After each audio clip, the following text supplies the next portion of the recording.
কুমোরটুলিতে order দিয়ে একটু বড় সাইজের পাখির ভাঁড়গুলো তৈরি করিয়ে নেওয়া হলো এবং বস্তা বোঝাই করে আমাদের দোকানে নিয়ে চলে এলাম।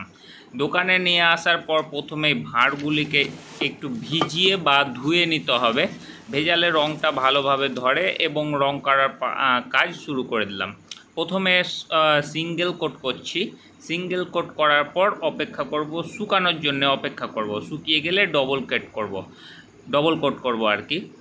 আর এই রঙটা আমরা করছি এশিয়ান পেন্টের এক্সটেরিয়া যেটা হয়, অর্থাৎ বাড়ির বাইরের দিক রং করার যে রঙটা সেইটা করছি।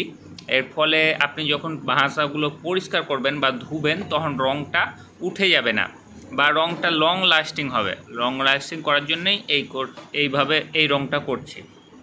আর এশিয়ান পেন্ট রঙটাও অনেক ভালো।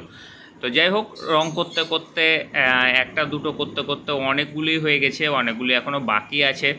আর টোটাল আমরা অনেকগুলো রং করে ফেলেছি এবং ছাদে অ্যাভারিতেও অনেকগুলো রং করে তোলা হয়ে গেছে।